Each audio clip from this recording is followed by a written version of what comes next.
pleased to introduce the Passive Earth UBC collaboration on improving young tree survival in urban forest. And Aubrey, I think, is presenting. And if two of you are presenting, you could just introduce both of yourselves. We're really pleased to have you here. We're really pleased to hear about this amazing collaboration on the tree inventory.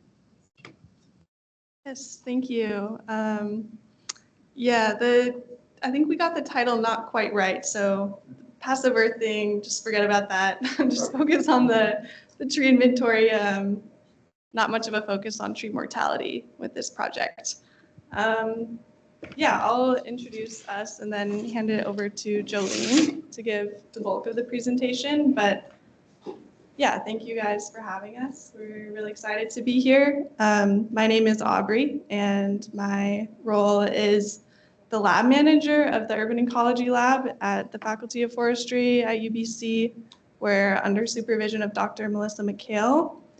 And I had the pleasure of overseeing the UNA's first ever tree inventory this past summer.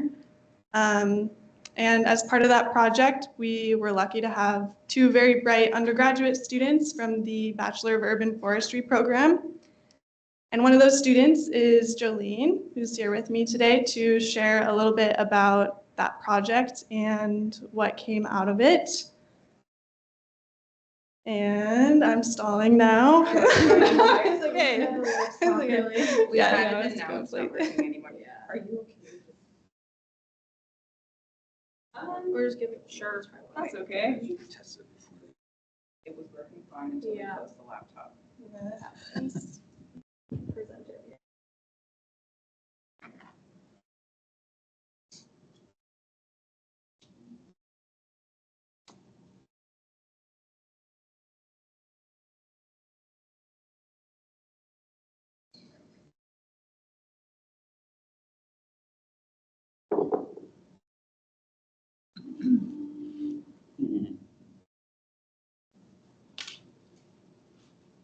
That's cool. Yeah. That's good.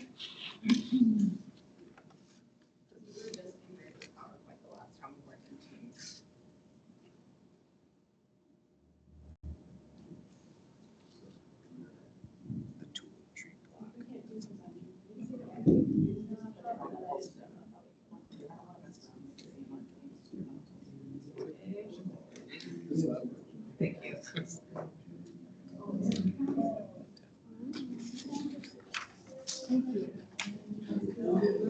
Just there.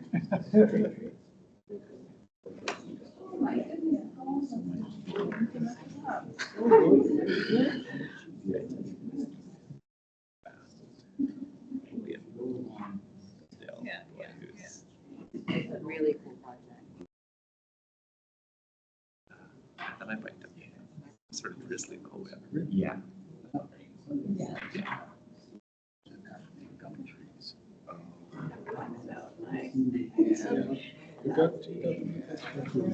Oh yeah. I know what you're talking about. And they're sticky. They pop. Walks along.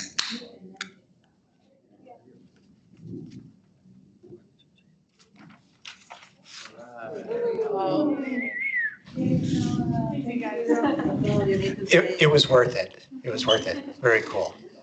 Okay, I'll pass it over to Jolene to talk about the tree inventory project. Thank you. Hi, everyone. Good evening. Yeah, so let's get right into it. A little bit about why tree inventories are so important. They create a baseline understanding for the ecosystem services that our urban forests provide us. This is really valuable, not just for research, but also for education. As an urban forestry student, the amount of times that I've needed or prayed for a tree inventory to be able to collect some data to do projects has really been a lot of my academic career, and I know a lot of my peers feel the same. It also is really beneficial for community engagement to help with managing these trees and communicating what trees are of concern to people and also what trees feel quite special to people as well. And it also allows us to evaluate the outcomes of planting programs and project how trees are going to react in our changing climate. So the kind of scope of this project, we focused on 5 of the UNA's neighborhoods, that being Chancellor Place, Hamptons, Hawthorne, Westbrook, and East Campus. And we also focused on 3 different forested or natural areas in those neighborhoods, those being Rhoda Woods, Chancellor Forest Patch, and East Campus Park as well. This project went on through from June to October of 2025. And yeah, it was a partnership between the UES lab and the UNA. The data that we collected was quite extensive. We tagged the trees with physical metal tags and took note of different tags that we saw on the trees as well, so that we can hopefully merge some inventories later down the road, if that's something that people are interested in. And we also took photos of each tree and noted down the location, being which neighborhood they're in, and the site type, being natural site or street trees. And then we took tree data, including species, the trunk diameter, the height, and the very preliminary health or mortality of the trees. Some cool data that we found while doing this inventory is we inventoried a total of 4,087 trees. Within those, 25% were tagged in forested or natural areas, where 75% were street trees or in parks. 30% of these trees on campus were coniferous, and 70% were broadleaf. And the most I'm not showing up all of it. There we go.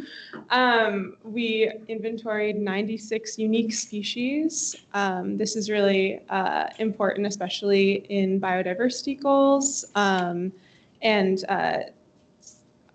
in reference to resilience of trees to pests, diseases, and climate change. The most common species that we found on campus was the western red cedar. And the tallest trees that we measured on campus were 55.5 meters, which is roughly about half the length of a football field. Some of the highlights that I found from this inventory were we had a lot of really cool edible plants or edible trees as part of this inventory. I myself am a forager, so I'm always on the lookout for some nice snacks along my trail. We also took note of rhododendron wood, which is a very interesting place. I don't know if you guys know the history, but it was originally named after some old rhododendron plantings that died in the early 1980s. But what remains are mainly naturally established Douglas firs and western red cedars. This place is now used for many different types of recreation, including dog walking, education, and forest bathing workshops.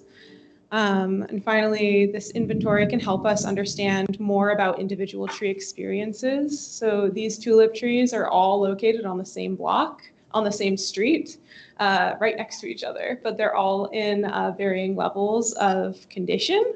And this inventory allows us to better understand how our trees react to their environments and gives us the ability to figure out how individual tree management can be utilized to provide the best results for our trees.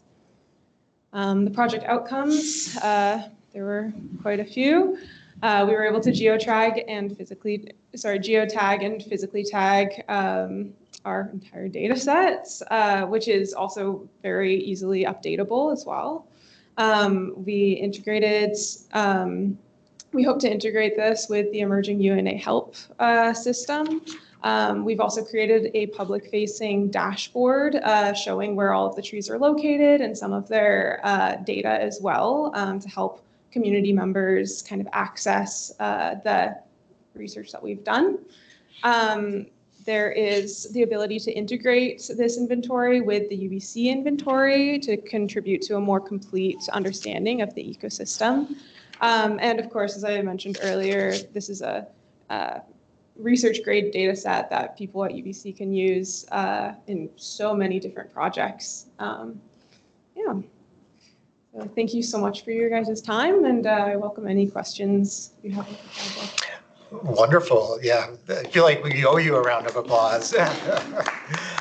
And yes, and now we will turn things over to the floor to ask questions. Ron.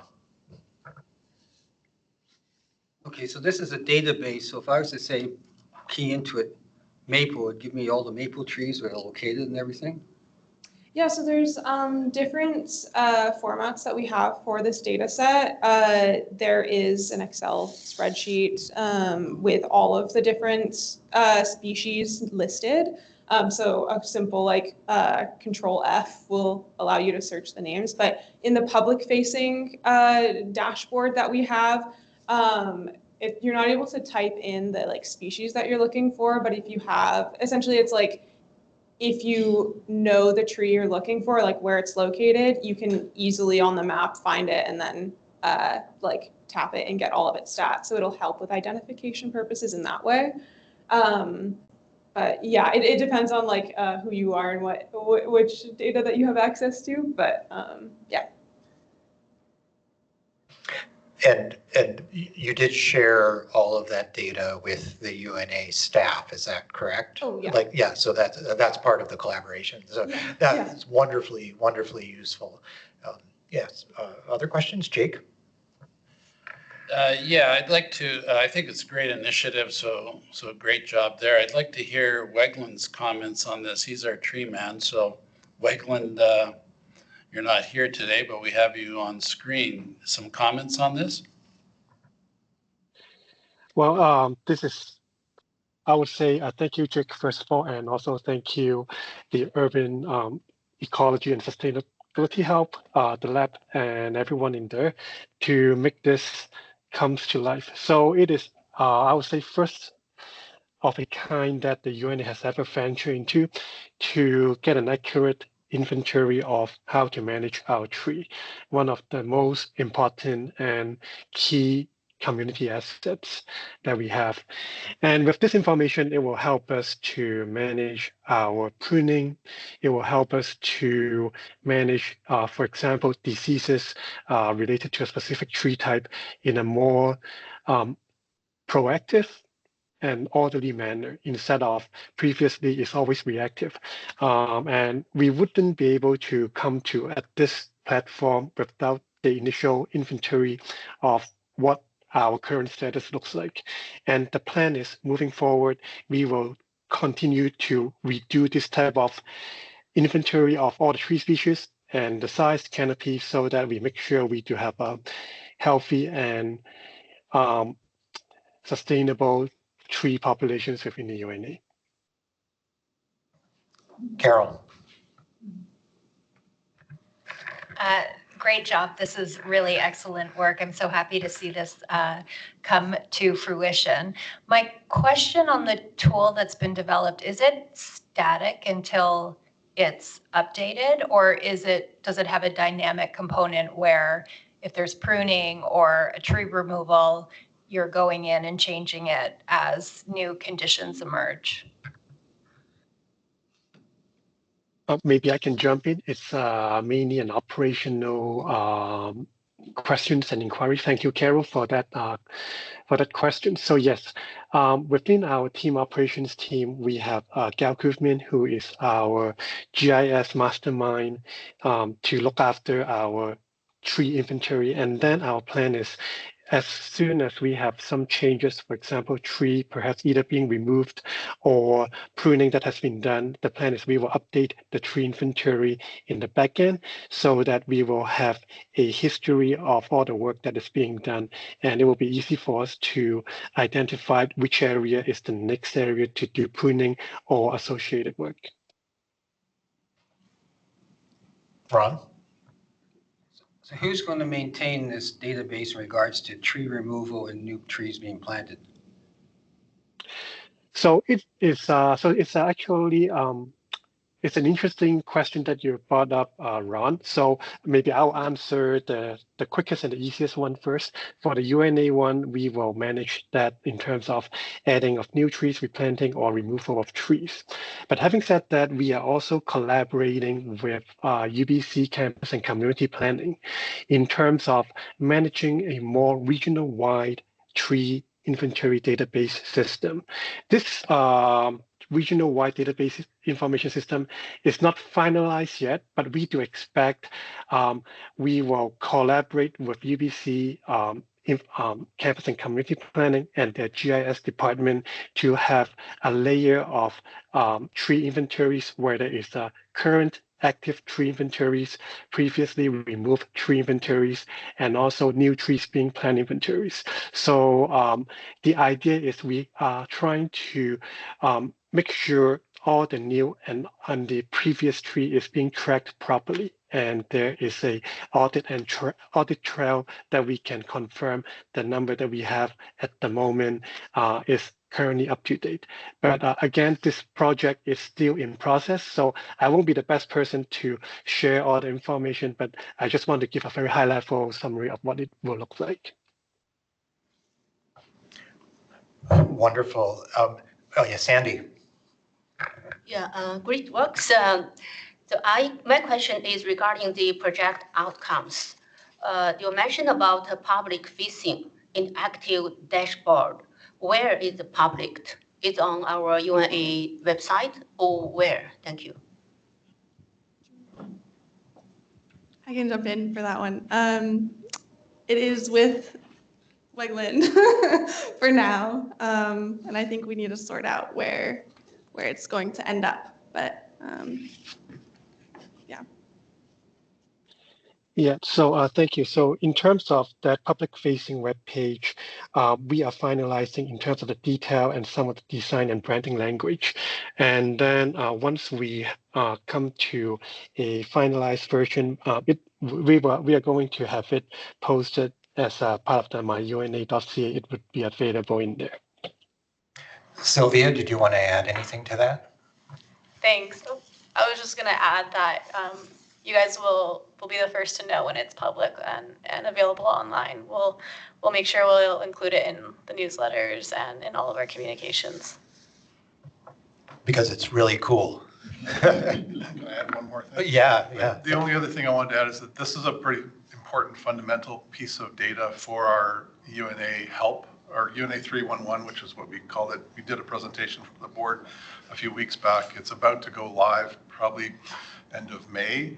And so the data will serve as a layer in there. So individual trees can be identified, and an individual can send in a query to our operations about the concerns about a particular tree. They're now easily identifiable, and we can track that through our system. So these are all bits and pieces that are all coming together into broader approaches to how we manage assets of all kinds.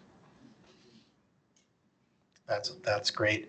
So with our tremendous thanks to you, your team, and also please pass along our thanks to Melissa, who is a former neighbor and fellow dog lover and certainly tree lover. And we really appreciate your and her collaboration on this project. So thank you. Thanks, you guys. And yeah, thanks, Wegland.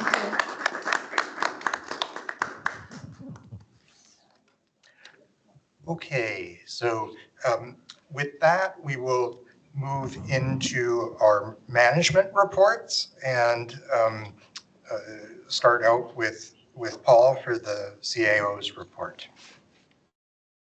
Thank you very much. I've outlined some of the activities from the past month.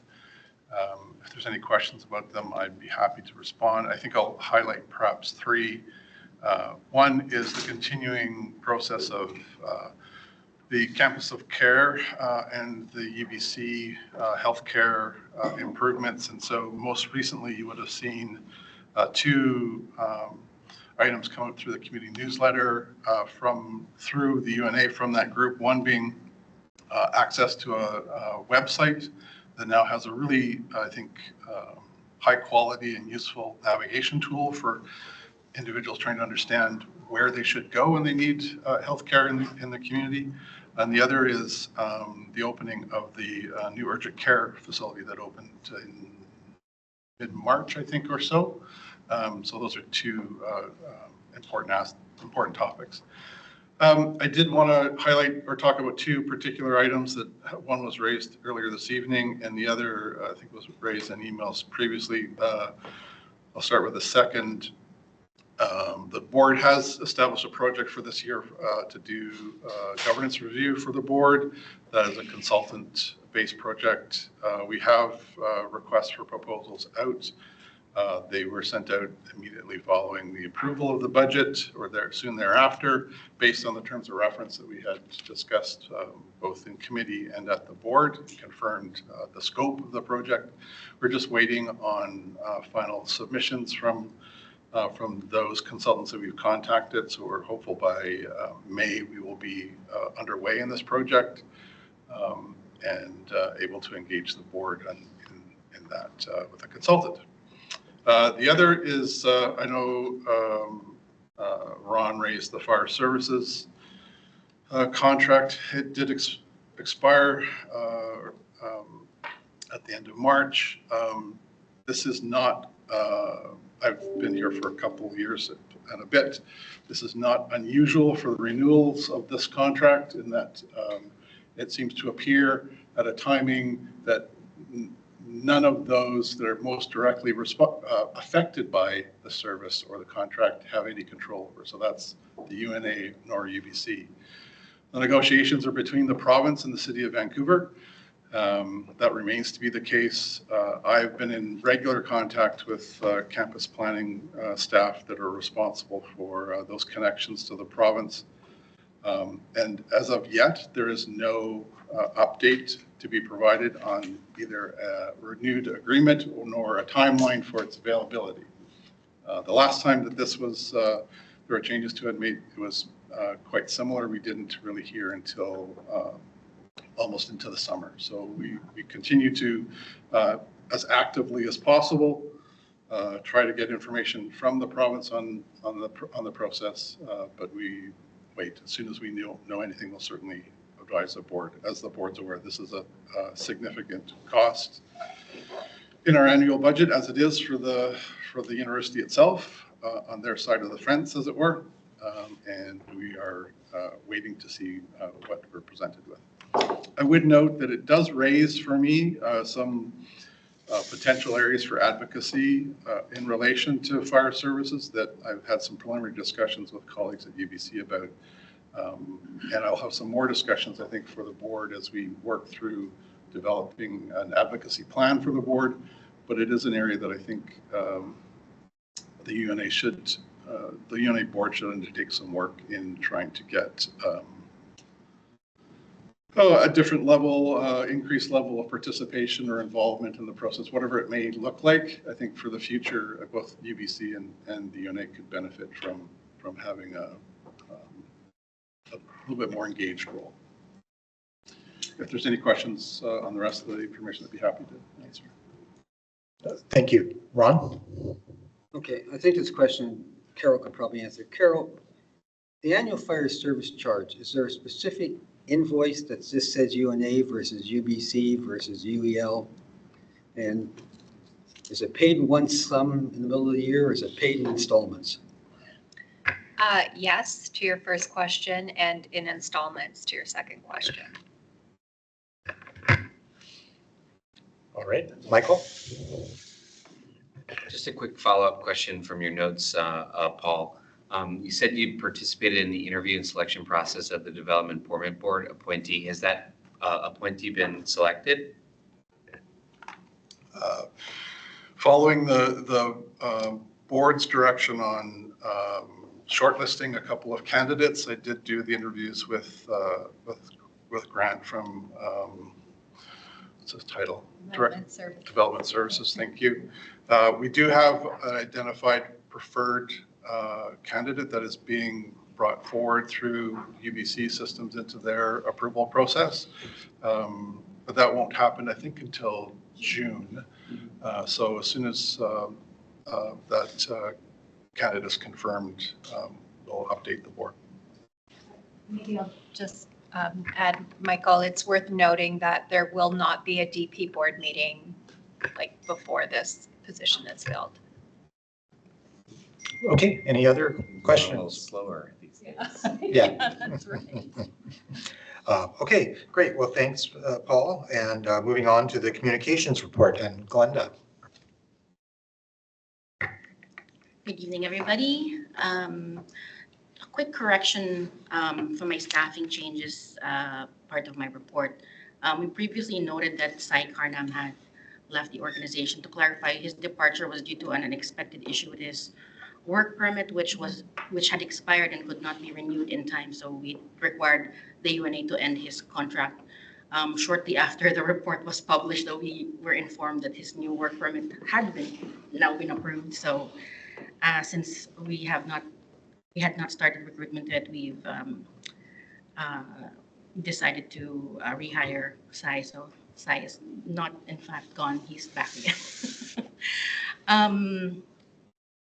A couple of stuff to highlight, and also another extra update is that communications office has been renovated, and we've added 4 new tables in the office, maximizing, I think, the space a little bit better, and undergoing a bit of spring cleaning in the office and all of our stuff, and finding new storage for all of the materials that we have there in our office. In the theme of kind of spring cleaning, we're also doing a bit of a review of our department processes, including automating some of the stuff that we could automate. And, we're finding ways to kind of make the tracking of our work a little bit more improved and a little bit more transparent for the entire team. So we're centralizing it in a couple of ways, and it's been.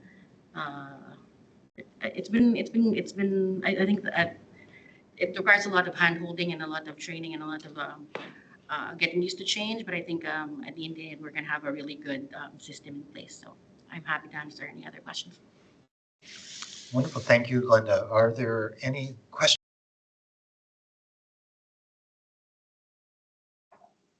All right. Well, thanks again for the update. And we now move on to the recreation report. And Dave. Good evening to the board. So my report is in front of you and I'm available for any questions. The one follow-up that I wanted to present to the board is I will be presenting next month. Just a follow-up, I was able to meet with the group that presented to the board regarding youth programming. It was a very productive meeting that took place, and I'll have some suggestions and some feedback that came from that report next month. And I'm available for any questions. Wonderful. Thanks so much, and we'll look forward to that. Much appreciated. Any questions for Dave? Yes, Sandy. Firstly, I think on page 28, David, you add the community feedback and the service response. That's very good. It's clear to understand what kind of questions are raised from residents and how we deal with them. So I think that is very good. Second one is you especially list some youth leadership connected communities. Is it possible for adding some senior, if we have this kind of category for seniors programs, perhaps give some explanation? Thank you. Great idea, and I'll add it to the reports moving forward. Wonderful. Okay. Michael? Just a quick follow-up on that of youth leadership. I know you'll probably, I'm just excited to see your report next, but is there anything coming out of that is like aiming towards like a big ideas for what, I mean, I know that there's a lot of lacking, I guess, in that we've been seeing of youth programming, specifically tweens and teens. And I'm just wondering, there's like is there something forming there in terms of like an idea? You'll have to wait and see. No. A lot came from it, and I'll be able to, sort of summarize it a lot better. Key things that did come from it was one of the biggest challenges is, as everybody knows, is the fact we're sharing room between our youth and our seniors, and that's one of the big ones that was brought up. But we're looking at everything from the type of programming that's offered, when it's offered, even staffing, as well as our communication and how we're getting that information out and specific. But right now I've got sort of the report. I've met with everybody, summarized that, and now I'm meeting with our team to come up with whatever resolutions that we think we can make adaptations and change in hopes of meeting some of the needs. Are you saying that video games and mahjong don't mix? Is that what I want to hear? You don't have to answer that. That's for the future. Thank you. VR mahjong. Yeah. Okay. Well, great. Thank you. Thanks so much. Moving on to operations and sustainability, and Wegland coming to us from the screen. Thank you, Hugo.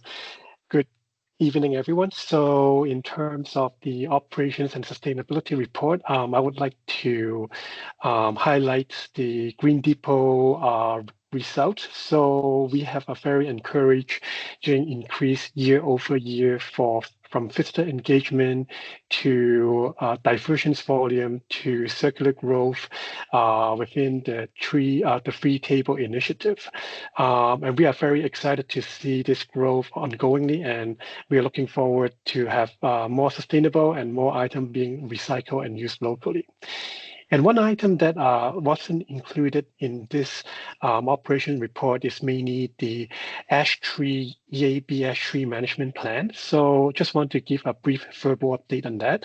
In terms of the ash tree management plan, we just received it back from our consultant in mid-April.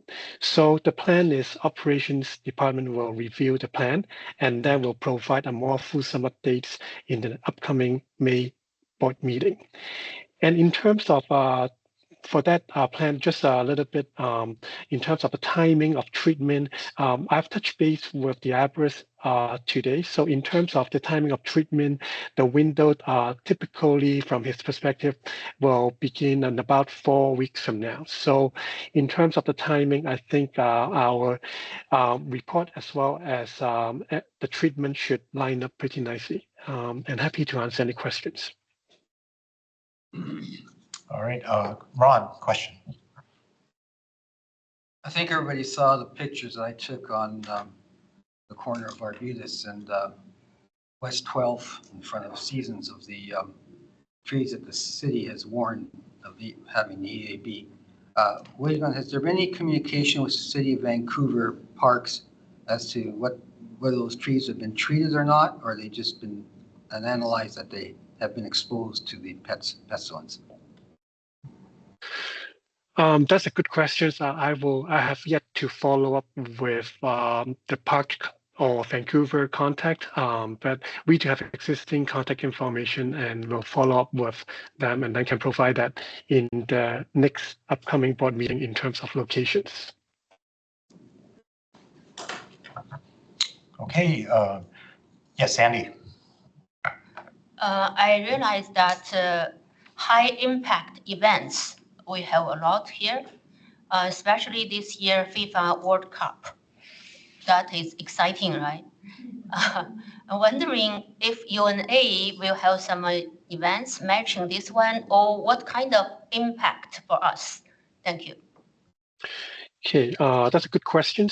In terms of UNA host event, I will leave it to Dave. He may be the best person to elaborate if there's anything planned. But in terms of UBC Property Trust, I am aware that they are going to have a similar setup at Mackenzie Square in terms of public viewing, and there's a potential that may close a strong location where I can see that we increase traffic flow and a potential closure for Strumling within the Wesbrook area. And in terms of the impact that I'm referring in here is also including while for the residents travel around the Vancouver area or going to downtown, we will expect to see traffic closures, road closures at that time. So that's why I would want to put it in here so our residents is prepared for that. All right, thank you. That'll be exciting for sure in all kinds of ways. All right, thanks, Wegland, and we'll move on to the finance report. And Athena. Dave, do you want to add that portion before I start? You want me to talk about finance?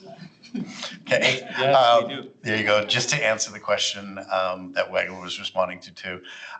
Due to some licensing and different factors like that, we're not planning anything in the center other than potential more use of our facilities, such as the washrooms and stuff like that. So we'll be making sure that we have extra staff on hand during those time periods.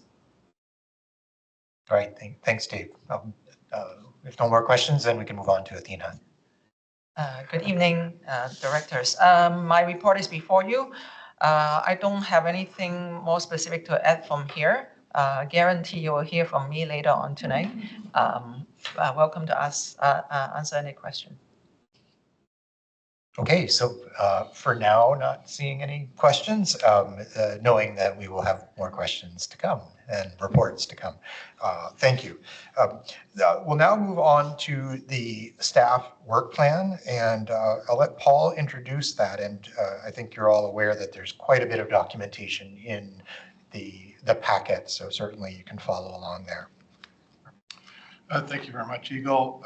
This is a renewal of our cyclical staff work plan process that the board is intimately familiar with.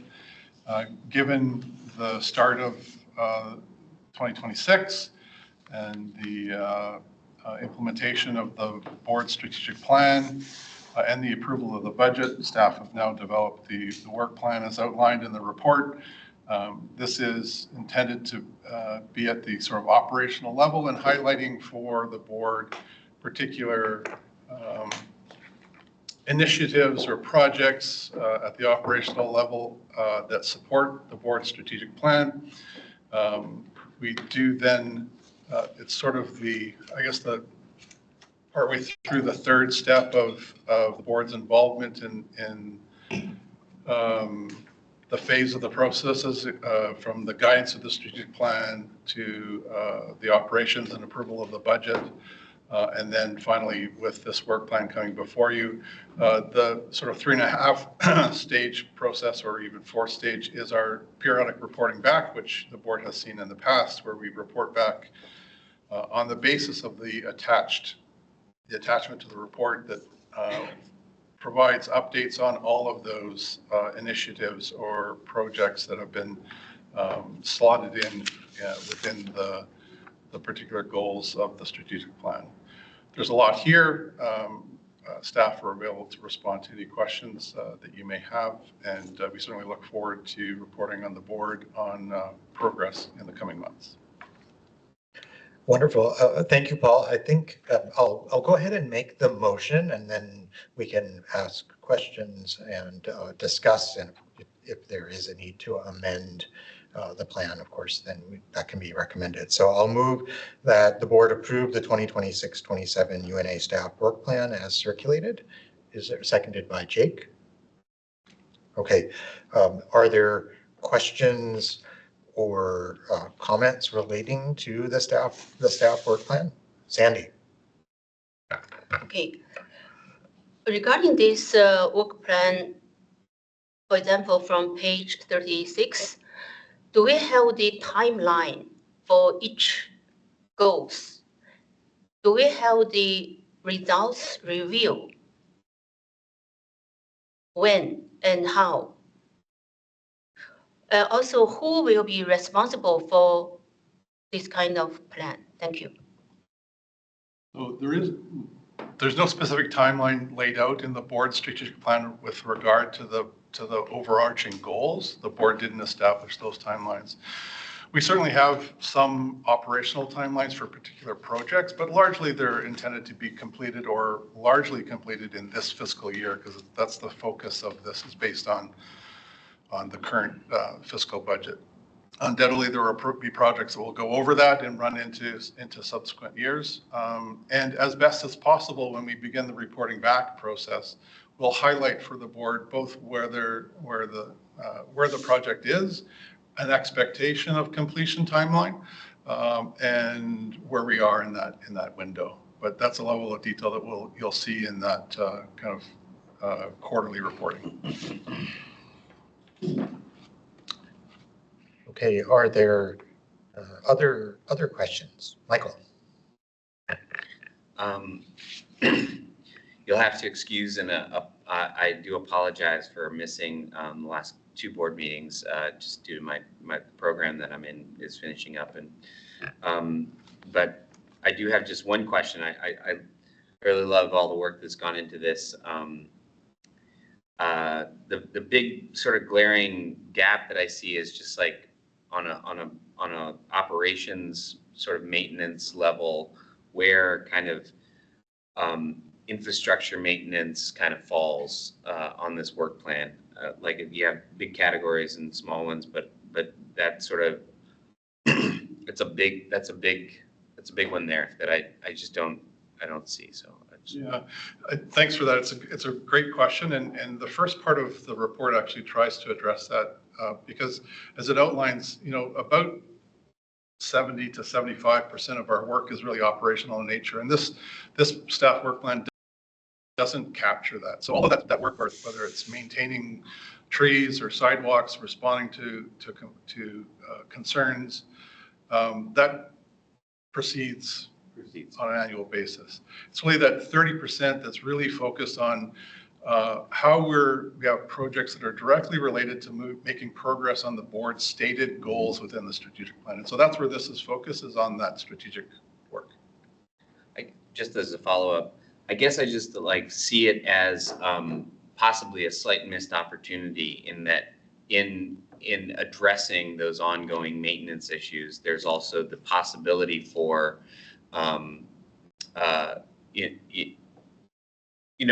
upgrading as we maintain and thinking a little bit broader about the projects, and rather than just fixing the crack, but fixing the whole sidewalk kind of thing, or making it wider. I don't know. That's just a small example, but I guess in some ways I kind of hope that it could tie a little bit more into the broader goals as it relates to particularly sustainability, as we think about the maintainers are the people that make sustainability possible. And I just I don't know. It's again, I apologize for not being here for the last couple meetings, but it seems like it's an omission that could really be tackled in the body of this document. Okay. Thank you for that. And also, I guess we do need to keep in mind that in addition to what's outlined here, we as a board are welcome to, push forward related items, just something that came up today, for example, that's been of interest to a lot of us on the board is the gardens, right? Well, so that's not listed specifically here, but we as the board are able to ask for reports and to try to move certain things forward that relate to our strategic plan items, but that haven't been identified specifically here in the staff work plan. So I'm not sure if there's anything to add to that, but I think it's important for us to keep in mind. Yeah. There's always that opportunity, and certainly when we look at ongoing maintenance of projects, we always look at what potential might be there for upgrading. There is a whole slew of projects that aren't captured in this in terms of initiatives related to sustainability, initiatives related to community safety, initiatives related to recreation, that the board will see come to fruition as part of what's been approved in the budget. Again, this is really trying to capture the a collection of a portion of the work for the year and put it into a format that that shows the board and community how the work of the organization is supporting the strategic goals, not just supporting the strategic goals, but over the course of the reporting, showing progress towards those goals. And I think, you know, around 3 months from now, or whenever the first quarterly report comes up, then we will get an outline. We'll get, you know, these are the goals that have been identified, and there'll actually be something about, you know, like progress. I mean, that's it, and for some things, the first quarterly report, there will not be progress, but other things there will, and we'll have an opportunity then to ask questions, and you know, again, to push the priorities in collaboration with the staff, push the priorities of the board forward. Yeah, Jake? Yeah, I just want to say that, you know, sometimes, you know, I see these things as the unstated tasks that are done all the time and that come up are as important, maybe sometimes more important than what's on a piece of paper. And I think that Paul and the staff know, but I want to reiterate that the board, and I, speaking on as chair of the finance side, we're open to, you know, things that come up on an ad hoc basis. It doesn't have to be on a piece of paper. If it's important, if it has validity, more so than what's already stated here, then bring it forward. All we can say is no. You know, that's the worst thing that happens. And sometimes if it's you know, really valuable and makes a lot of sense, then you'll get lots of support. So yeah, and I would just I would state clearly for the board and for the community, we appreciate that invitation, and we're already other members of staff are thinking through additional projects that that weren't in the budget, that aren't in the strategic plan necessarily, but align with the goals of the strategic plan that we think are worthy of the board's consideration. And as time goes on, we'll start bringing those forward for sure. Great. Yeah, Jake? no. That's the spirit. Wonderful. So it's an ambitious list. Thank you for getting it down. We'll look forward to working on a number of these, supporting staff efforts on these, and following the progress on them. So thank you. If there's no more discussion, I'll call a vote. All right. All in favor of approving the UNA staff work plan as circulated? All right, motion carries unanimously. Thanks all, and thanks, Paul. Finance and Audit Committee report, and there are 3 items here, and so I'll turn things over to Athena to first of all talk about investing Neighbors Fund monies. Athena? Me again. For the report is before you, but there's a few things definitely I wanted to bring it up. First of all, the Finance and Audit Committee meeting, we do spend a lot of time, I think, on this topic. So the initial investment actually has been increased to $4 million. Originally was at 3. The reason why I want to bring it up is that actually there's no set amount. I think it's, of course, there is limited money, but the amount is actually up to the board and director, what direction you want to give to myself and UBC to work things out. But that being said, you know, the interest rate as stated in this report is actually changing. So the latest number that I received, the rate actually slightly dropped.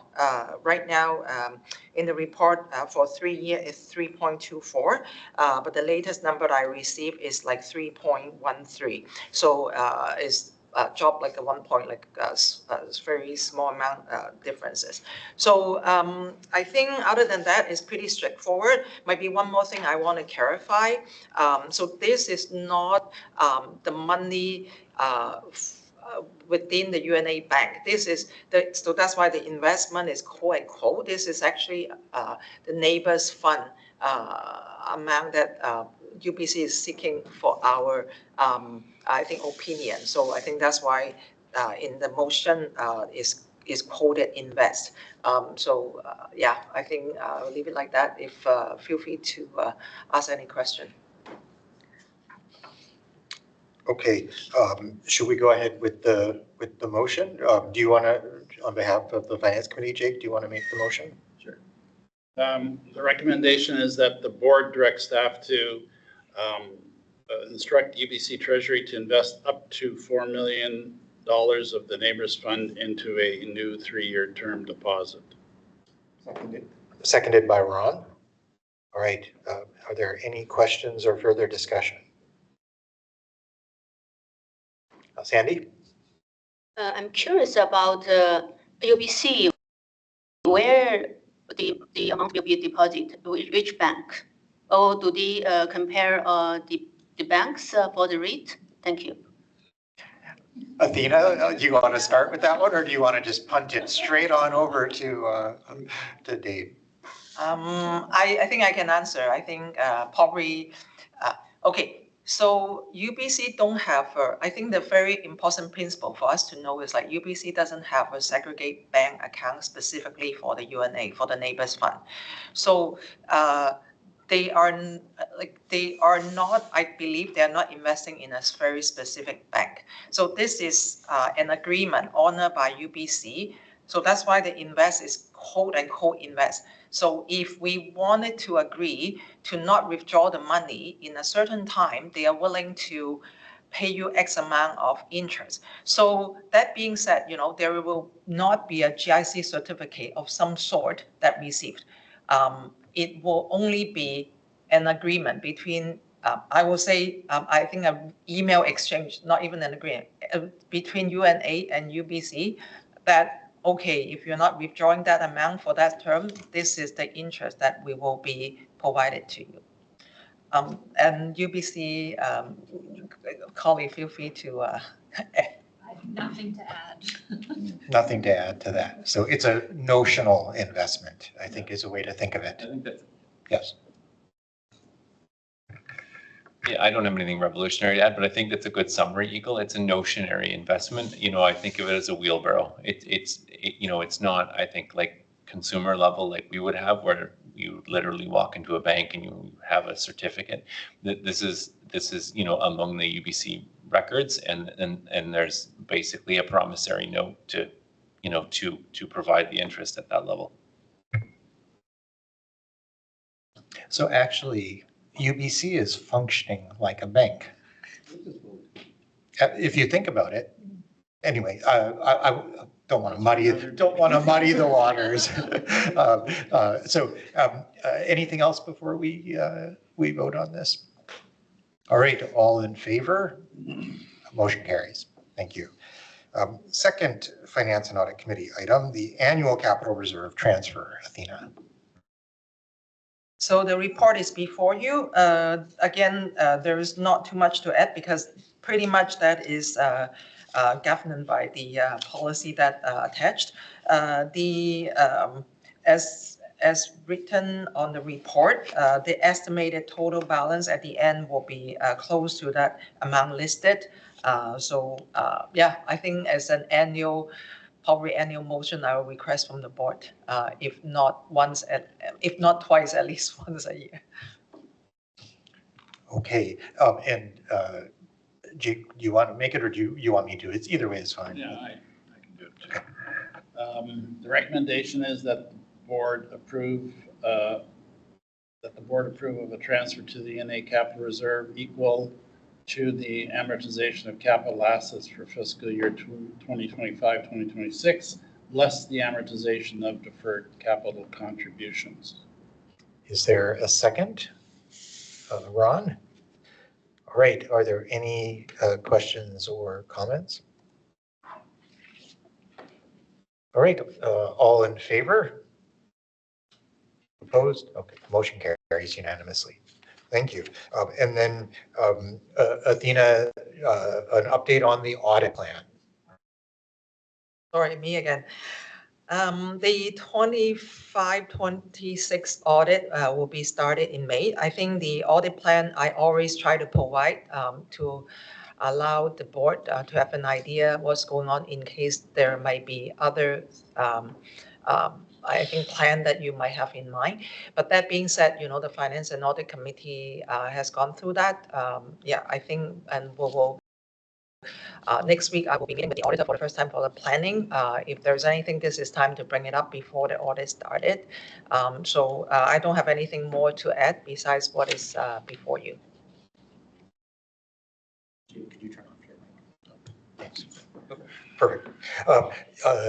Okay, are there any questions? First of all, thank you just for the update on the audit, and appreciate just hearing where things stand. Are there any questions about the audit plan? Okay, that means the report was a very good one. Thank you, Athena, again. And it seems like an almost unending job that you have. I suppose that's how jobs are, but still. I second. Yeah. It's unending. Much appreciated. Thank you. All right, and I'm going to move along, and I'll just say we'll take at least one more agenda item, and then we'll break for dinner at around 7. So we're moving to the Governance and Human Resources Committee report, and there are a couple of things that Lauren will introduce. We'll start out with the policies categorization report. Lauren? Hi, everyone. So as you know, I've been working on tidying up our policies, and this is sort of this next step in that process. So as I was going through some of the more historical policies, I noticed that many of them use a header that isn't necessarily appropriate. So corporate is the word that we use to cover all of our policies, and then they're sub-split into administrative or board, depending on where the authority lies. And what I'm asking for in this report is to remove the word corporate from the header on some of the policies and replace it with either administrative or board as appropriate. It doesn't change anything substantive within the content of the policy, nor does it change the existing authority. It's just cleaning things up because they're all corporate policies. So it's sort of redundant having that word as a header. So if you notice in your package, there's some historical policies that were included. So page 59, 65, and 68 will show you the difference between new and old. So I'm happy to answer any questions that you may have. I would just add one additional piece of information, in that this structure, this nomenclature, is really trying to bring our policies in alignment with the approved corporate policy framework that's been approved by the board. So that has clear definitions about administrative versus board, and we're really trying to make sure that the policies themselves reflect that, and that's why we're continuing to move forward with these adjustments. Should I go ahead and make the motion? And then, okay. So I'll move that the board approve policies labeled corporate be recategorized administrative or board as appropriate per UNA corporate policy framework. Is there a second? Ron? All right, discussion. Michael? All right. Yeah, just I think that this is really great. It'll clarify a lot of things, especially, and I'm just making sure that this is going to occur, that all board approved policies is there a way to date them? Like, I know that a lot of board policies have been approved by previous boards or by historical boards even that nobody here knows of. I think that would be an interesting way to do that. Yeah, that's a great question. So that actually is one of the next steps that I'll be taking. So I have a plan to implement a review cycle for any new policies that are implemented, and then I will start to introduce, you're going to get tired of policies. I'm going to start to introduce some more historical ones that are in need of revision, which is what you'll see later on tonight as well. And in that, you'll see the review date and the amended date, which we can keep on a cyclical pattern depending on the needs of the policy. So some might be appropriately reviewed annually, whereas others might be every 5 years.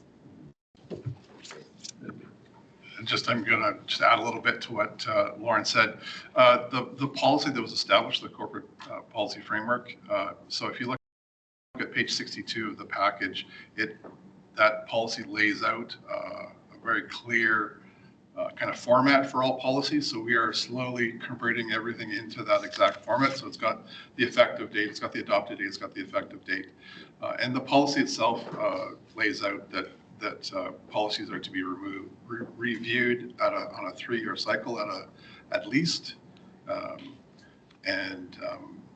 That's been built into the policy. So it's intended to have this bit of a continuing renewal which we'll really embark upon once we get everything into the appropriate formats. Ron. Okay, Lauren, just one minor item. On page 59, 2.1, the CAO may approve, I think you want to put there, rather than corporate policy, administrative policies. Sorry, say that again. If you look at 2.1, Yes. the CAO may approve, and you got corporate policy. Since we want to split between board and administrative, that should really say administrative policy, shouldn't it? So all policies are corporate policies. Yeah, but you can't, but you know what I'm trying to say is you got it written in such a way that he approves all corporate policies when you're really saying he's approving administrative policies. It's just so for clarification, that's the existing policy that's in place. That's not being changed. We haven't adjusted that. And you have to go a couple of lines up to definitions where you see that administrative policy means a corporate policy approved by the CEO pursuant to section 2.1. So the connection is there. And when it says corporate policies in that case, it's ones that are within the CEO's scope of responsibilities, which fall under the definition of administrative policies versus board policies, which means a corporate policy, which is approved by the board. Oh, no. Paul, basically, their bailiwick is administrative policies. So since you've already up top said it's we're splitting corporate between administrative and board, it just makes it more clear in 2.1 to say administrative policies rather than corporate policies. Okay, it's much clearer. So we can look at making an adjustment to that policy at some point in the future as well for that clarification in language, but that would be at a future. So I would not recommend that because essentially 2.1 says the CAO may approve corporate policies. And in the case that the CAO does, those become administrative policies by the nature of being approved by the CAO. Anyway, I don't think. I've written a few manuals in my life, okay? Not clear. This is just mine. We're going back to Hogsworth's cyclical. Let's just clean it up. Are there any other questions or comments? Okay, then all in favor of the motion? All right, motion carries unanimously. Thanks, Lauren. And I think I will pause here for dinner because I know the next one, while not particularly controversial, does involve a bit of discussion and presentation. So it would take us past the dinner hour. So we'll break for dinner, and I'll try to get us reorganized between 10 after and quarter after. So, yeah. Thank you, Eagle. Happy. Yeah.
people have to buy their uniform. Yeah. Yep. It is paid. Really? Mhm. Oh, I didn't know that. It's to purchase your uniform. Oh, really? Oh, well. Okay, I'm going to get us restarted, and we're turning now to the UNA business expenses policy draft. And Lauren will introduce this. And Lauren, also, will you, in your introduction, be speaking to the possible amendment to the plan that was included in the meeting package? Yes. All right, great. All yours. Okay, thank you again. So I just want to first off acknowledge all the work that was done by my predecessor on this particular policy. So I can't claim all credit for it. I would also like to acknowledge that the policy that's before you is a result of quite a lot of research. So I looked at similar organizations, municipalities, companies even, to try to find something that would be suitable to apply for our own purposes. And in terms of the technology allowance or stipend or expense, as we will come to call it, it's quite unusual for an organization to publish the actual figure that they use. So Paul was really helpful in determining, and Athena obviously, in determining the figure that we are proposing. So again, this policy is an attempt to reconcile some similar but outdated policies into one that is more modern and also follows the convention of the corporate policy framework. So we had circulated this in advance, and some considerations by the board have been included in the printout that's before you. So acknowledging that the yellow highlighted sections are the suggestions that were made by Director Wiebe, and the blue highlighted sections are those that staff made to align the changes by the director with our side of things, I suppose. So if Paul has anything or Athena has anything that they would like to add at this point, I'm happy to share the mic, and then I'm happy to answer any questions that anyone might have. I just might add, initially we started with a policy where we were trying to avoid imposing upon directors the administrative burden of having to submit receipts and looking at it from the perspective of rather than a reimbursement, but as an additional stipend. The comments that came back, thank you to Director Wiebe for those comments, I think were quite helpful in helping us make a bit of a change. And as Lauren mentioned, the adjusted version of the policy has been circulated tonight in hard copy, and it includes the technology portion as a non-taxable reimbursement, so it wouldn't be part of director's compensation, and is based on really one submission of receipts on an annual basis, which we chose October 1st, which allows us to align the payment of that for directors with the payment of the annual stipend. So that's the parts in blue that we've made some adjustments based on the commentary and response that Director Wiebe provided. And other than that, we're happy to answer any questions. Okay, do you want to go ahead and ask your question or make your point before I make the motion? Sure. Okay, I'll make the motion, and I'm just going to change the motion slightly to refer to as circulated at the meeting, so we know what we're talking about in particular. So it's actually on the next page of my notes. I move that the board adopts FIN-17 business expenses policies as circulated at the board meeting, replacing policies number 5-01 food and beverage policy and number 12 5-12 staff vehicle use policy. Is there a second? Seconded by Jake. All right, and then discussion. Jake. Yeah, thanks for jumping in on this and making updates and for all the work on the policies and that type of thing. This is really tough stuff to thread through, and so I think good job on you doing all those things. So that was really the only comment. I have no other questions. And I'll add my thanks, but it's always nice to hear from board members. Thanks to the staff for doing good work. It's much appreciated by all of us. All right, are there any questions? Yeah, Michael. Just, I'm just wondering, like, was there a specific piece of equipment or technology that sort of was identified for this sort of like this $500 number? I'm confused and curious. Yeah, Jake, you have some examples of? Yeah, I can kind of answer that. 500 is kind of, and Lauren alluded to this as well, and Paul, helped out with it. There's things all over the place in terms of what the dollar amount might be, but $500 kind of shows up in a lot of different places. If they do mention money, they do talk about $500, and that's I've come across this in some of the charities that I've done work with, where they've talked about technology stipend or whatever you want to call it, expense. So there's not really any particular piece of equipment. It's kind of a general number that floats out there at this time. But could I though ask, because in order for this to be non-taxable, it has to either be accompanied by receipts or by an attestation that an expense was occurred. And I am interested in hearing just some examples of some acceptable expenses that would be in an attestation. I'm not sure, or I guess receipts, but anyway, Jake? Battery. So, like replace your battery on your iPad or your laptop. Okay. That's one. Yeah, any, I don't know if any of the staff gave that some thought. We did discuss it. So that's the thing is it leaves it a little bit more open, but it could be something like, obviously you can't get a whole iPad for $500, but it can help you towards replacing the iPad that you do have that you use for meetings. Like webcam equipment, headsets, things like that.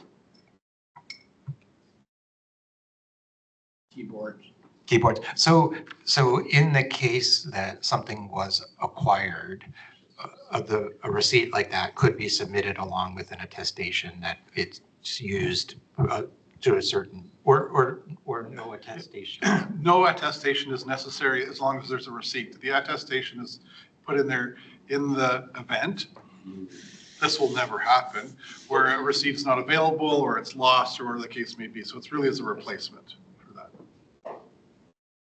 Ron? I'm just looking at the scope here, 2.1 to 2.4. I use a lot of toner and printing paper, like office supplies. We really don't have the term office supplies anywhere here.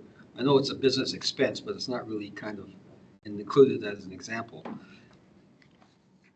Sure. So we amended, so it had previously said technology, and now it's technology and equipment. So you're free to interpret toner as equipment. Okay. The intention here was to be relatively broad so it could capture, because each individual director has different needs, and we didn't want to be in a position of having a structured list that said it's these things, but left it relatively open. I think there's a reasonableness test here.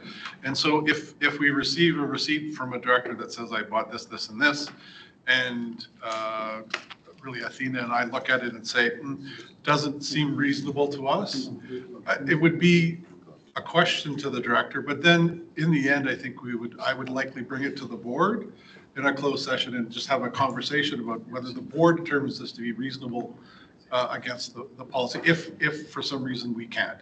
My expectation is that we will be able to do that quite straightforwardly. I don't think there's going to be anything dramatic that's going to be, require analysis or interpretation. But as I said, we wanted to try and leave this open and flexible for the board so that it wasn't locked into particular categories or particular items. Okay, any further discussion? All right, all in favor of the motion? Great, motion carries. And thank you again, both for your work on this, preparing it, and also for your responsiveness to the member queries and suggestions. Is much appreciated, and I think it worked out very well in the end. So we're now moving on to the UNA gifts, naming, and donations policy. Lauren? Thank you again. So again, this is an attempt to modernize some outdated policies and to bring them together in a more cohesive, aligned, singular policy. So some of the changes that I made, in particular that we had discussed in the GHR committee, had to do with the specific dollar amount. So we removed that to give this policy more flexibility. And there's not too much to detail except, I mean, you can note here that this is the new corporate policy framework that I used, and that this policy was also informed by quite a bit of research from similar municipalities and institutions. And again, I'm happy to answer any questions that you may have. All right, I will make the motion that the committee recommend that the board adopts FIN-16 gifts, naming, and donations policy, replacing policies number 1-13 gifts policy, number 1-09 bench naming policy, and number 5-04 community amenities donations. Seconded by Jake. And I'll just say, no, this does not mean the end of possible bench naming. That is still allowed under the new policy. So any questions or discussion? All right, I'll call the question. Question, yeah, Michael. Just a comment that we got a gift and mugs are included in that. It's kind of funny. Yeah. I don't think that violates the policy. Actually, specifically does not. This is to soften us up, Mike. Yeah, I know. I love it. It's funny. It's meaningful. I think Ron's going to report on his use of the mug. In the comedy session here, have we ever received an amenity donation here? A what donation? The amenity. Community amenity. Somebody gave us some for the community. A gift. Like a piece of art or something? I'm not aware, but I'm really actually glad to know that it's possible. Yeah. All right. Great. All in favor of the motion? All right, motion carries unanimously. And again, thanks, Lauren, for moving this forward. It takes a lot of careful, organizational work to get this right. So moving on to the UNA Administrative Office renovations, and turn things over to Paul to introduce that. Thank you very much, Eagle. So outlined for you is a small capital project that we're requesting the board to approve as an additional item in the 2026-27 capital program. This arises out of, I guess partially the larger project of moving to a larger location not being successful. That need didn't disappear, so we've taken a different approach. Some of that approach was covered off in the board's earlier decision in March around reallocating some capital to advanced projects, that being creation of new workspaces within both the Burton Administrative Office, the WCC here at the Community Centre, and at the Old Barn Community Centre. And that's primarily a furniture change and rearrangement, and the board has supported that.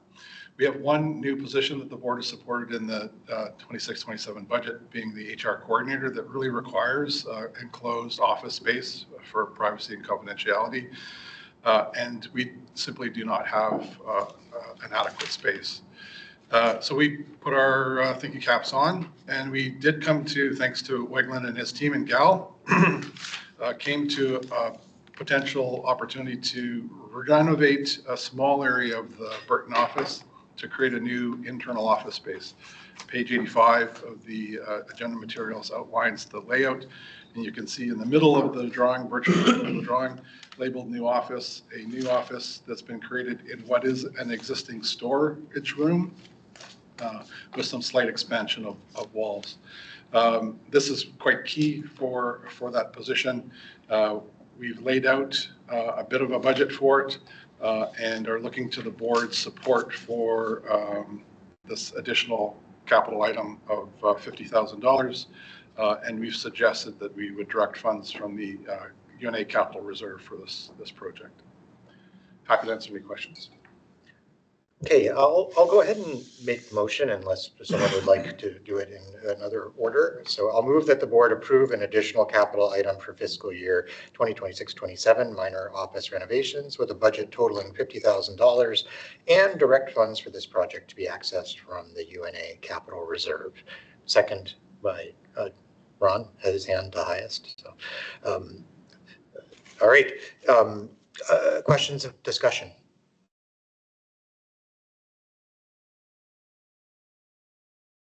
All right, I'll just say, thanks to all of you, Paul, Wegland, Gal, for your creative work on this, and I hope that these, even if minor renovations, will make the space that you do have somewhat more useful and accommodating for the staff.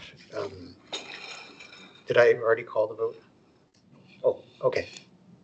A vote. All in favor? Motion carries. All right. I meant to make my little speech after the vote. In any case, sounds good. So the next item, and we're pretty close to, oh, not quite, getting closer to the end. This is board advocacy relating to the UBC Housing Action Plan.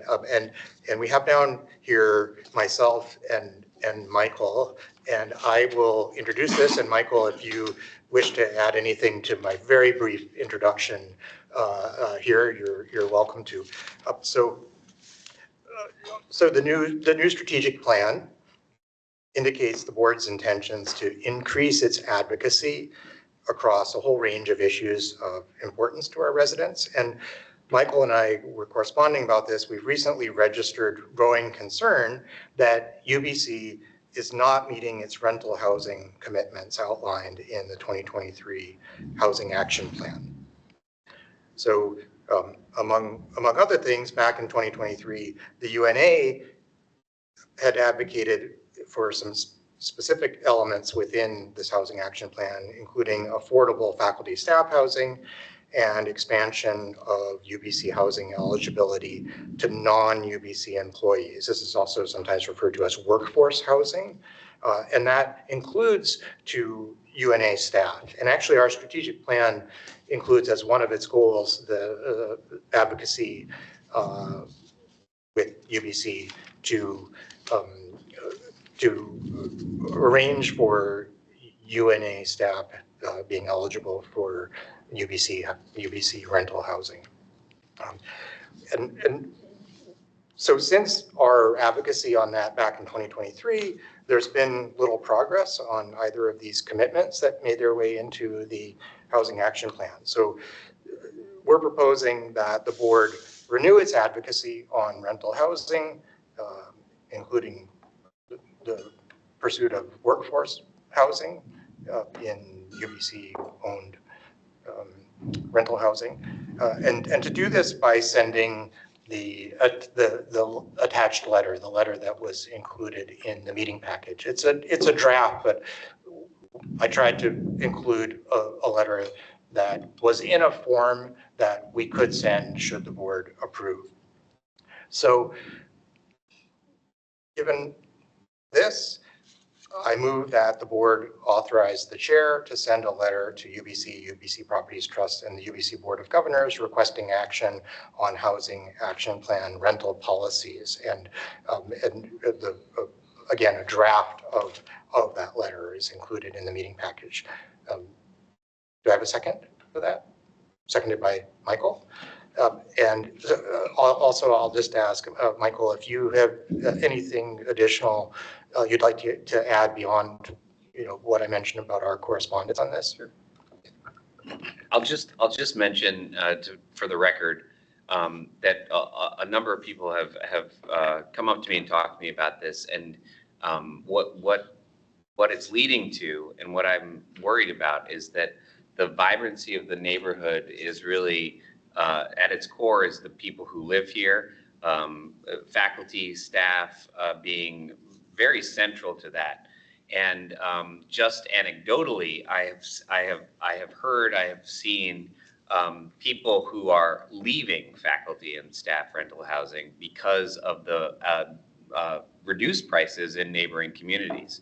And so I worry that this is a trend that if we don't advocate for UBC to follow the downturn of sort of rental pricing and be be obliged to commit to their previous commitment of this 25% under, which they're actually quite above right now, that we're going to see a slow drain of that very vibrant faculty and staff community that currently occupies this neighborhood and is the heart of it. And I'd love to see that grow rather than shrink. And right now, it appears as though it's the beginning of a small exodus. So that's the impetus for it.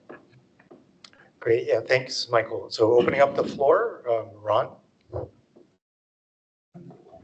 Who is the largest landlord here at UNA? UBC Properties Trust is by far, at least it's somewhere in the realm of a quarter of the population of the neighborhoods lives in faculty, staff, or other UBC Property Trust owned housing. Actually, it's probably more than a quarter. I think it's around a quarter is UBC faculty staff housing.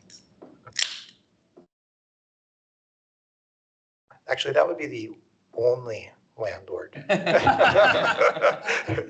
It is possible that like strata owners would rent out individual units, but that would make them individual landlords.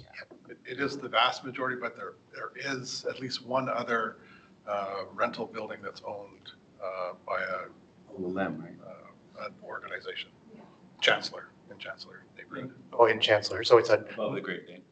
Oh. Okay, and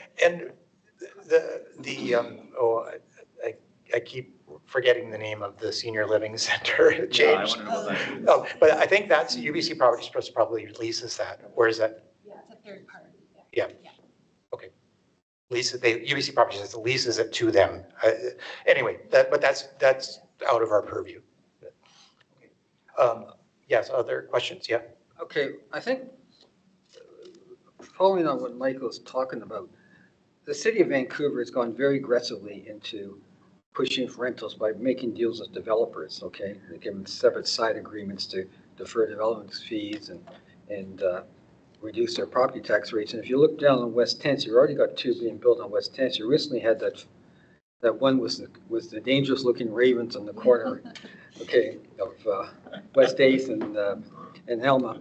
And there's a before out coming out here. So I think it's imperative that, somebody talk to UBC Property Trust that, you'll get this moving off the campus, and we already have a congestion problem in on West 16th every morning, okay? Trying to get in and out of this campus is becoming a real problem. We want people to stay here and live here, but if they're gonna find a couple $100 a month cheaper down the hill, they're gonna do it. They're gonna do it. And to just add to that, I think, in response to pressure from the province, from the city, and also here out at UBC, there's an effort to increase rental supply. And the underlying purpose of that increase is to, in fact, make rental housing more available and more affordable. And so I think what we have here, or what our advocacy would be doing here, would be saying, hey, like that part of increasing supply and picking away at that, that what once was a very long wait list for housing out here is adjusting rents as market conditions change to reflect the growing supply in Vancouver and out at UBC. So that's kind of the broader context. Carol? I was just going to comment on offering on behalf of my colleagues, if there's an interest from the UNA board to have a info session on the housing action plan and the status of the housing action plan, that if that's of interest down the line, then that's available, and we would find the resources to bring the team to the UNA to have that conversation. And similarly with our colleagues at UBC Properties Trust, and having a conversation about the market and development. And we do that sort of here and there, but if there's a specific interest, we can certainly explore opportunities to bring conversations back to the board. Yeah, I think at some point in the not too distant future, I think there would be. It is also something that potentially can be discussed at the quarterly executive meetings. And it, I think, will be, especially if we pass this motion and kind of indicate that we're moving ahead as a board with some advocacy in this area, then using those quarterly meetings with the director of campus community planning and the CEO of UBC Properties Trust, is that what Aubrey is? So, and then the RCAO, as well as the board chair, and any board members who wish to attend those quarterly meetings can attend them. So that's a venue where it is in fact appropriate to bring things up like this. Okay, are there any other questions or any further discussion on the proposed advocacy relating to rental housing? All right, we'll put it to a vote. All in favor? All right, motion carries unanimously. Thank you, Michael, for working with me on this, and as well the rest of you for advocating on behalf of this sizable portion of our population out here in the neighborhoods. That brings us to not the end, but at least the last page of our agenda, and the Urban Forestry Operations Guidelines Report. And I know this is long coming. We'll turn things over to Wegland to introduce, and then I will make the motion and we can discuss. Thank you very much, Eagle. Sorry about it. Just before I start, I would like to clarify one item about this board package. The board package this is the board package presented is actually the previous version. The most updated version is titled is now formally updated to UNA Tree Risk Management Protocol. So the core content of the report remain consistent with our latest update. And the only update that we did is mainly about the name of the title to make sure it is clarity and consistent with Neighbors Agreement 2024. And we will circulate the final updated version with the group immediately following the meeting. And I do apologize for the confusion in there. Going back into the report, a quick introduction. So in terms of this tree risk management protocol, the development of this is a direct and mandatory requirement arise from the NA 2024. And it's specifically addressing the tree risk management protocol prescribed in sections 4.2. And as part of the protocol development, the operations department reviewed the documents and report with UBC Campus Planning Policy Group, and it was subsequently approved by UBC in April. Fast forward into the objective of this protocol. The protocol, the main purpose is to serve a critical function by formulating a clear, documented procedures and response plan for all tree management and operations in the UNA. And the key is it is based on municipal best practices. This detailed approach, it covers a number of areas, including planning and management. For example, establish a standard for long-term tree health and maintenance, tree protections, replanting guidelines for more sustainable enhancement and protection of canopy, and finally, to ensure community engagement. For example, like bring the dashboard information to the residents and also provide a more transparent approach when it comes to tree management. And just going into financial implications, the protocol itself enhanced the operation efficiencies and budget predictability, and it's mainly based due to the reason of a more standardized procedure and approach, and also it will create a more predictable roadmap for all tree-related activities. For example, like pruning, replanting, and things along that line. And that's it from my quick introductions of the report, and happy to answer any questions. Okay, I'll go ahead and make the motion and then we can have discussion. So I'll move that the board adopt the UNA Tree Risk Management Protocol as outlined in Appendix A, Section 4.2 of the Neighbors Agreement 2024. Seconded by Jake. All right, questions, discussion. Jake? Yeah, thanks, Wegland. I just want to say it's an extremely comprehensive report and analysis and what needs to be done. And as we talked about before, the green canopy is obviously very important to everybody that lives out here. So I think a great job on this, and yeah, take it from there. Ron? Thank you, Jake. Just one question, Wayland. Now, you've got UBC approval, but did you get a written approval that we can put on file?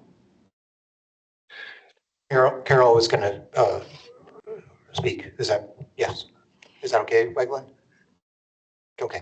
It's a great question, Ron. From a process point of view, once the board, if this UNA board approves this plan, then we'll get UNA to officially provide written documentation of the approval. You'll get UBC. Sorry, UBC, yeah.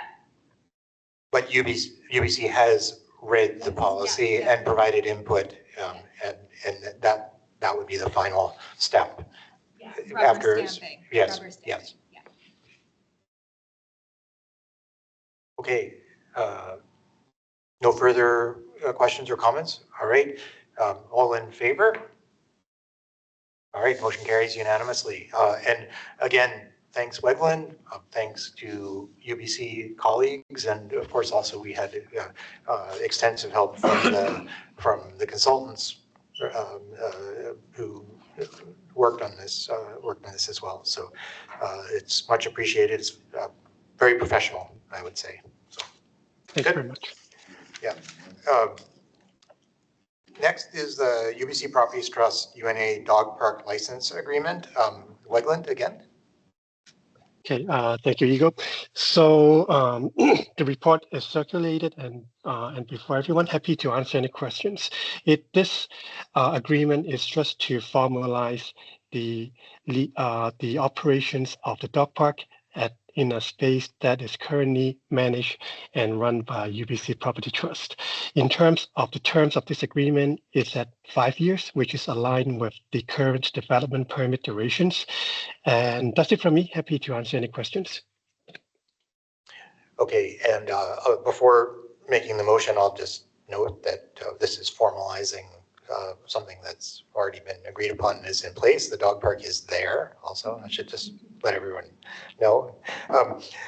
So I'll move that the board approve the UNA UBC Properties Trust Dog Park license and authorize the CAO to execute the agreement as circulated. Seconder? Michael? All right, any questions, discussion? Jake?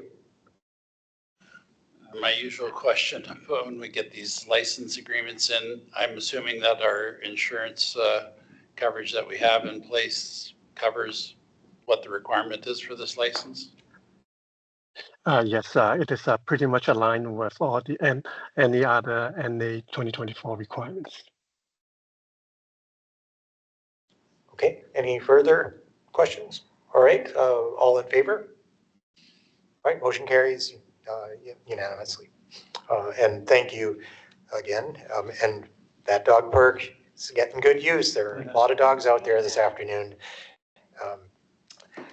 Okay, so I'm now going to move adjournment. I move that the board adjourn into a closed session to discuss matters related to discussions and dealings with other entities or individuals where disclosure of the information being discussed could be harmful to the UNA's interest. The appointment of individuals other than directors to or from a committee, working group, or other body, and the approval of minutes for a closed session or restricted closed session of a board meeting, and that's what keeps me awake into the evening. Do I have a seconder? Do I have a seconder? Seconded by Ron. Now, and all in favor, raise your hand, and the motion carries unanimously. Great. With that, we're going to take a 6-minute break and reconvene at 8 to for the closed session. And thanks everyone, and to all those who are heading out. Goodbye.